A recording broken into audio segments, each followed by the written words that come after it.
Olha, tão importante quanto cuidar da pele, da nossa saúde física, é cuidar da nossa saúde emocional.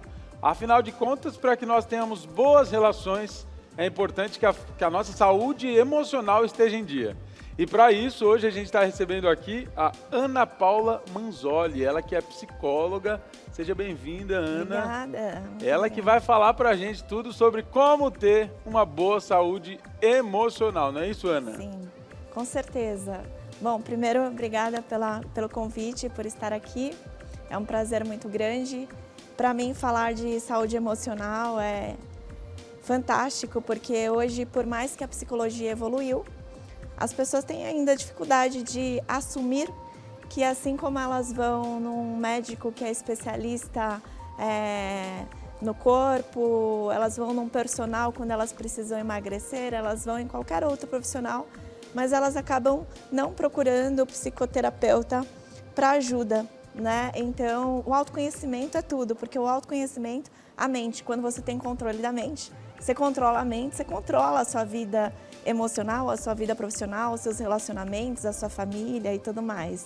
Então, é sempre muito importante que as pessoas estejam sempre atentas, né, ao que sinais que a mente e o corpo vai dizendo quando algo não está legal. O corpo mostra e a mente também, através dos pensamentos e através das emoções, das disfunções emocionais que a gente sente aqui. É isso, e é esse o nosso bate-papo de hoje. Hoje a gente vai ver como é que a nossa relação emocional reflete nas nossas relações afetivas. Como é que é essa condição emocional? Como é que eu sei se eu estou preparado para me relacionar? Como é que eu avalio as relações? Conta pra gente, porque hoje a gente sabe, Ana, que tem muitas relações líquidas, né? Que hoje as coisas estão muito substituíveis. Agora com essa coisa da rede social, as pessoas ficam, eu estou nessa relação aqui, mas deixa eu ver como é que vai. E estão sempre procurando algo novo, parecem nunca estarem satisfeitas, né? Conta um pouquinho pra gente sobre essas relações. Sim. Bom, a primeira coisa que eu tenho que dizer é que a própria psicologia, né? O fato de estar nas redes sociais, a gente percebe muita coisa, muitas comparações, enfim. Quando eu me formei, não vou falar a minha idade, há muito tempo, a psicologia não era tão vista e tão comparada, né, com outros profissionais. Então já começa daí uma análise. E na vida das relações não é diferente. As pessoas elas começam... Bauman, que foi uma pessoa que trouxe, Zygmunt Bauman, ele foi uma pessoa que trouxe esse termo de relações líquidas para falar, porque líquido você pensa o quê, né? Algo que dissolve, né? Como a água. E por conta das comparações, né? Hoje as redes sociais, elas trouxeram muitas coisas boas, mas elas também trouxeram as comparações positivas e negativas de relacionamento. Então, às vezes, você está aqui no seu relacionamento, você está achando que está tudo bem, aí, de repente, vai o casal lá, modelo, mostrando só os momentos de felicidade, e aí você acaba ficando na dúvida, né? Fora isso, a facilidade, os apps, né, de relacionamento, a facilidade de você conhecer uma pessoa na rede social, ela é muito grande. Então, meio que você não tem mais medo de falar a coisa errada, de, será que no primeiro encontro eu devo fazer isso, no primeiro encontro eu devo fazer aquilo. Se você errar, se a pessoa não te quiser mais, tá tudo bem. Você meio que chama o próximo da fila porque tá muito fácil. Eu conheço as pessoas de forma muito rápida. Então, da mesma forma como eu tenho diversas possibilidades de encontro, tem gente que tá em relacionamento, mas nunca nem se encontrou. Exatamente. Está se relacionando, mas nunca nem se viu. E a mesma coisa, quando você vai lá no primeiro encontro, você não gostou da pessoa, você mal conheceu a pessoa, mas daí você já fala, não sei, acho que eu vou pensar e tal, já estou falando com mais 5 pessoas aqui. Então, e aí nisso gera uma questão muito importante, que é a falta de compromisso afetivo com o outro. Porque às vezes na hora da conquista você acaba falando coisas lindas para a pessoa, às vezes a pessoa está numa carência, numa necessidade maior, e aí depois simplesmente evapora, some o tal famoso chá de sumiço. Sim. E aí, né, onde as relações se dissolvem da mesma forma que começa, termina muito rápido e fica ali um grande vazio. A gente acha que não, mas vai ficando um grande vazio, a necessidade de, então, o que falta na minha vida, né? Porque nós, enquanto seres humanos, estamos aqui para conviver, né? O que seria desse programa se você fizesse o programa sozinho? Então, essa convivência, essa união, esse movimento de viver momentos juntos e de dividir é muito importante. Mas, infelizmente, nas relações emocionais, afetivas, está rolando um grande problema, uma grande questão para nós, profissionais da saúde emocional, resolvermos e ajudarmos as pessoas a lidar com esse grande vazio. Ô, Ana, se a gente comparar as relações da geração passada, porque se a gente, por exemplo, eu na minha casa tenho os meus pais e tem os meus tios, enfim, uma galera que se relacionou desde muito jovem e conseguiu manter uma relação, hoje tem, sei lá, 10 filhos, porque a impressão que eu tenho é que a geração passada, hoje eles tinham mais filhos do que agora, além de conseguirem se manter um maior tempo, né, na relação. Você acha que isso, o fato de a gente estar hoje o tempo inteiro no Instagram, nesses aplicativos de relacionamento, que mais parece um cardápio humano, você acha que isso tem alguma relação de culpa no fato de as relações estarem tão líquidas hoje? Sim, porque meio que a gente quis viver o inverso disso.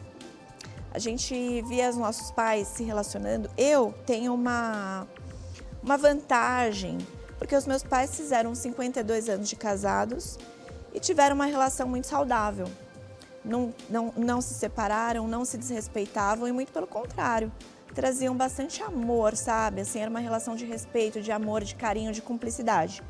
Mas outras pessoas viam os seus pais numa relação ruim e eles não se separavam porque era feio, porque não era bom, porque eles iam ser julgados, né? Então, muitas pessoas da nossa geração, eu não sei qual que é a tua idade, mas da geração da maioria aqui, que viram pais infelizes, mantendo um relacionamento para não ser julgado pela sociedade, por questões religiosas, ou até mesmo por outras questões de filhos, para não separar. E aí essa geração falou, não, eu não acho que eu tenho que viver da maneira como os meus pais viveram. Eles eram infelizes e ficaram juntos. Então hoje eu vou para um outro extremo, para um outro polo.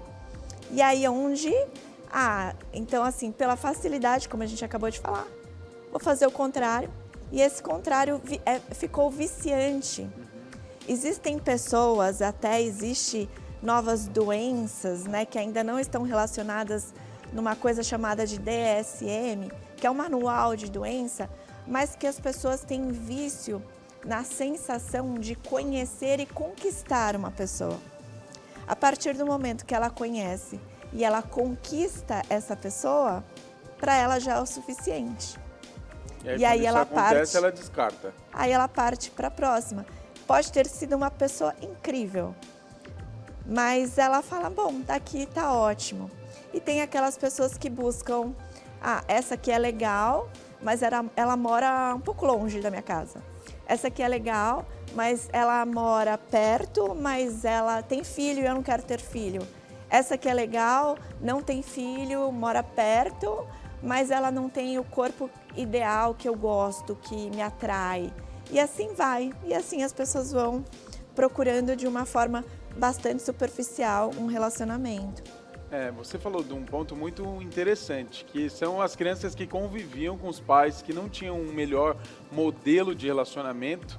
E uma dúvida que eu tenho é se hoje parte da carência dessas pessoas funciona como uma dependência emocional do que elas sentiam falta na família. Então, por exemplo, um pai que não era tão ausente na vida dessa mulher ou desse homem. Essa pessoa cresceu e começa a se relacionar com uma pessoa que ela sente que essa pessoa cumpre o papel que o pai dela não cumpriu. Sim. E aí ela cria essa dependência emocional e depois acaba que o relacionamento nem é dos mais saudáveis, mas ela não consegue sair dessa relação. Exato. Na infância, na primeira infância, que é formada aí até os 7, 8 anos de idade, os traumas, eles são... Não tem como você evitar. Você querendo ou não, você sendo um ótimo pai ou não, os traumas acontecem, porque a maneira das crianças interpretar as coisas, às vezes é diferente daquilo que os pais estão esperando, imaginando.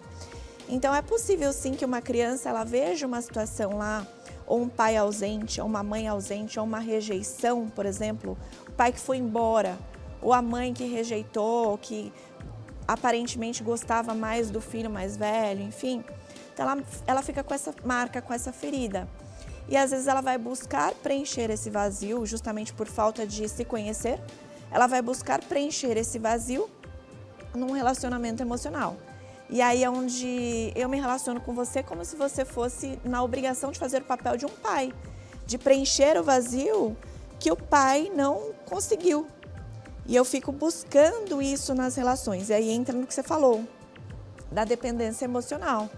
Porque a relação, óbvio, não é saudável, porque a partir do momento que eu não estou no meu lugar de esposa, de namorada, eu estou buscando ou ser a mãe do meu parceiro, ou esperando que o meu parceiro seja o meu pai, eu fico nessa relação de dependência e não consigo nem entender, porque muitas mulheres, quando eu falo lá no meu Instagram sobre dependência emocional, muitas mulheres começam a se identificar e falam, eu nem sabia que eu estava numa relação de dependência emocional e muito menos numa relação tóxica, né? Que tóxica é relação envenenada.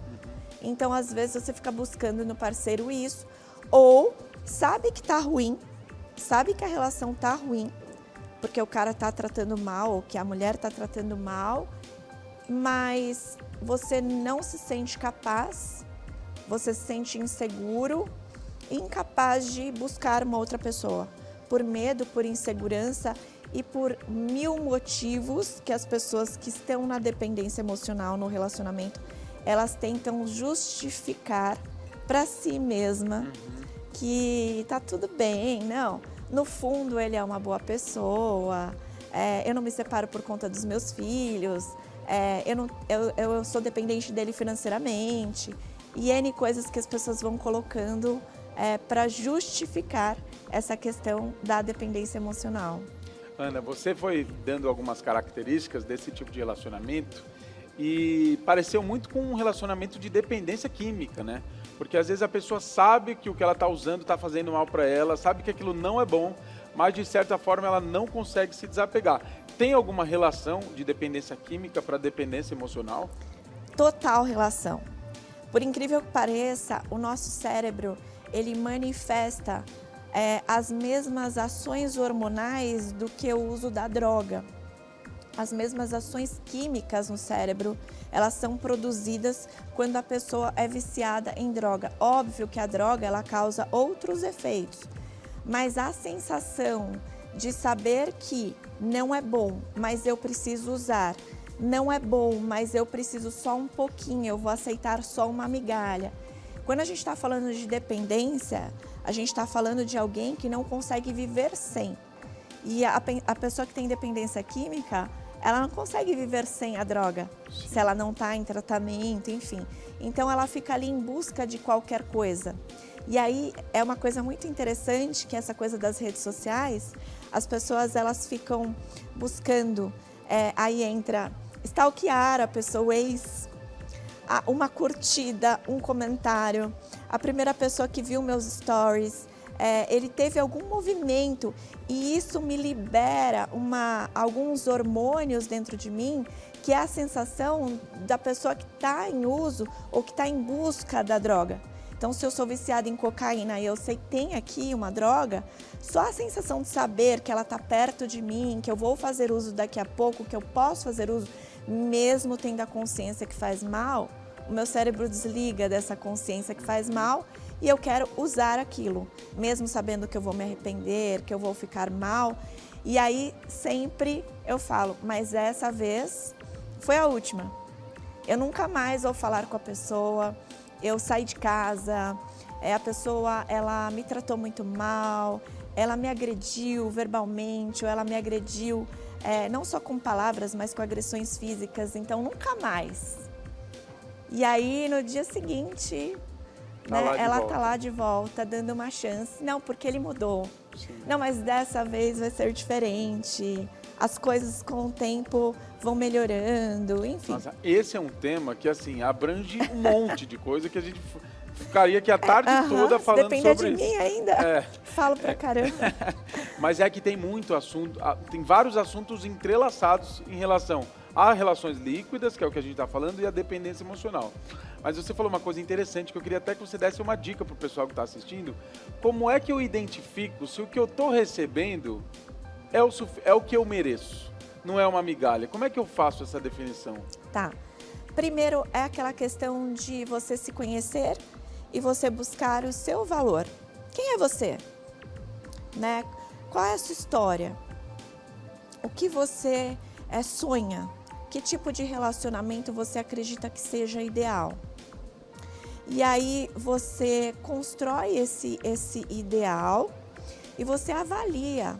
As pessoas costumam já... Isso tem muito rótulo das mulheres, mas os homens também fazem isso. Primeiro encontro, tá tão legal que eu já idealizo, já me imagino vestida de noiva com a pessoa. Então, a primeira coisa é isso, as expectativas. Não é que a gente não tem expectativa. Eu vou criar expectativas. Eu costumo dizer que se eu vou tomar essa água aqui, eu crio a expectativa de que ela vai estar numa temperatura ideal, saudável e tudo mais. E a mesma coisa para as relações. Mas a primeira coisa então, autoconhecimento, saber o que você merece e o seu fortalecimento, saber dizer não, saber até que ponto você vai, saber lidar e trocar, né? A solidão pela solitude.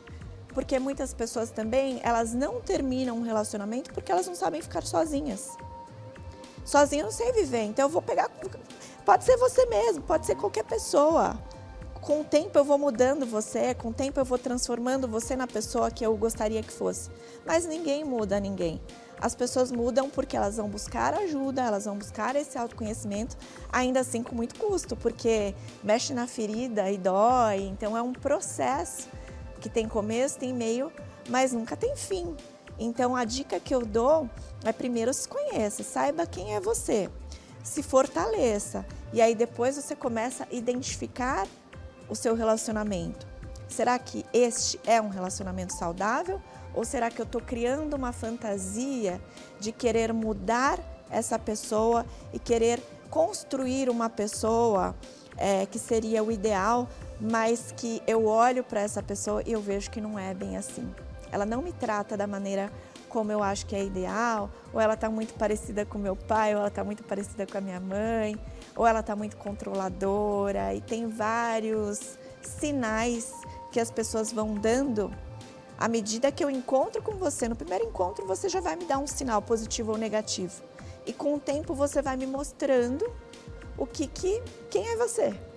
E aí eu vou sabendo se você é o tipo de pessoa que realmente merece entrar na minha vida, sabendo dos meus valores, dos meus princípios e daquilo que eu realmente, Paula, mereço como uma pessoa para entrar, para estar na minha vida, para dividir os meus bons momentos, os meus maus momentos, as dificuldades, as felicidades.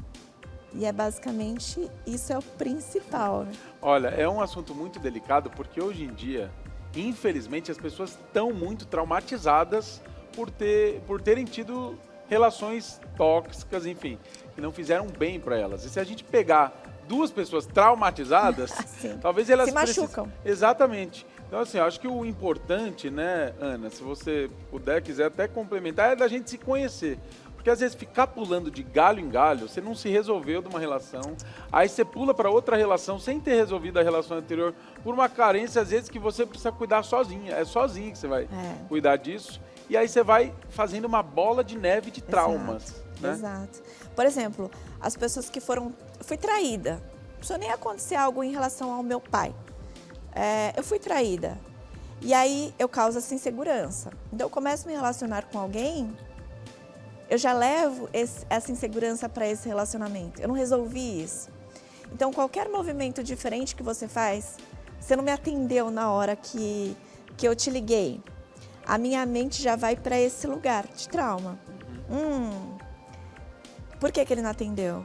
Alguma coisa aí tem de errado.